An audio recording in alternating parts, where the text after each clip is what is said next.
ಚಿತ್ರಮಾತಾ YouTube channel ವೀಕ್ಷಕರಿಗೆ ನನ್ನ ಹೃತ್ಪೂರ್ವಕ ನಮಸ್ಕಾರಗಳು. ಸುಭಾಷಿತ: ನಾವು ಮತ್ತೊಬ್ಬರ ಭಾಗ್ಯವನ್ನು ಬದಲಿಸಲು ಆಗದಿರಬಹುದು, ಆದರೆ ಖಂಡಿತವಾಗಿ ಅವರಿಗೆ ಒಳ್ಳೆಯ ಮಾರ್ಗದರ್ಶನವನ್ನಾದರೂ ಮಾಡಬಹುದು. ಭಗವಂತನು ಹೇಳುವುದು ಅದನ್ನೇ. ಅವಕಾಶ ಸಿಕ್ಕಾಗ ಸ್ವಾರ್ಥಿಗಳು ಆಗಬೇಡಿ, ಸಾರಥಿಗಳಾಗಿ. ಇವತ್ತು ದಿನಪಂಚಾಂಗಕ್ಕಿಂತ ಮುಂಚೆ ನಾವು ನಕ್ಷತ್ರಗಳ ಅಧಿಪತಿಗಳು ಯಾವ್ಯಾವ ದೇವರು ಅನ್ನೋದು, ನಕ್ಷತ್ರಗಳಿಗೂ ಒಂದೊಂದು ಅಧಿಪತಿ ದೇವರು ಇರ್ತಾನೆ, ಅದು ಯಾವುದು ಅನ್ನೋದನ್ನ ತಿಳ್ಕೊಳ್ಳೋಣ. ಅಶ್ವಿನಿಗೆ ಅಶ್ವಿನಿ ದೇವತೆಗಳು, ಭರಣಿಗೆ ಯಮಧರ್ಮರಾಯನು, ಕೃತ್ತಿಕೆಗೆ ಅಗ್ನಿಯು, ರೋಹಿಣಿಗೆ ಬ್ರಹ್ಮದೇವನು, ಮೃಗಶಿರಕ್ಕೆ ಚಂದ್ರನು, ಆರ್ದ್ರಿಗೆ ಶಿವನು, ಪುನರ್ವಸುಗೆ ಅಧಿದೇವತೆ, ಪುಷ್ಯಕ್ಕೆ ಬೃಹಸ್ಪತಿಯು, ಆಶ್ಲೇಷಕ್ಕೆ ಆದಿಶೇಷನು, ಮಖೆಗೆ ಪಿತೃದೇವತೆಗಳು, ಪುಬ್ಬೆಗೆ ಭಗನೆಂಬ ಸೂರ್ಯಮೂರ್ತಿಯು, ಉತ್ತರೆಗೆ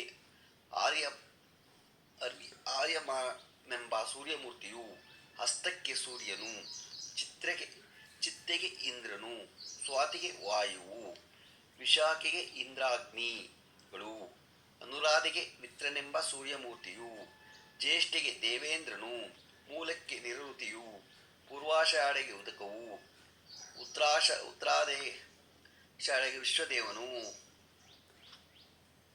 ಅಭಿಜಿತಿಗೆ ಬ್ರಹ್ಮನು, ಶ್ರವಣಕ್ಕೆ ವಿಷ್ಣುವು, ಧನಿಷ್ಠೆಗೆ ಅಷ್ಟವಸ್ತುಗಳು, ಶತಭೀಷೆಗೆ ವರುಣನು, ಪೂರ್ವಾಭದ್ರೆಗೆ ಅಜೈಕಚರಣನು, ಉತ್ತರಾಭದ್ರೆಗೆ ಅಹಿರುದ್ಬುದ್ಧನು, ರೇವತಿಗೆ ಪೂಷನೆಂಬ ಸೂರ್ಯ ಮೂರ್ತಿಯು ಎಂಬುದಾಗಿ ಈ ಮೇರೆ ಕ್ರಮದಿಂದ 28 ನಕ್ಷತ್ರಗಳಿಗೆ 28 ದೇವತೆಗಳೆಂಬ ತಿಳಿಯುವುದು ಇಲ್ಲಿ ಹೇಳಲ್ಪಟ್ಟಿದೆ. ಸೂರ್ಯನ ಮೂರ್ತಿಗಳು ದ್ವಾದಶ ತಿಥಿಯಲ್ಲಿ ಸೇರಿದವನೆಂದು ನಾವು ತಿಳ್ಕೋಬೇಕು.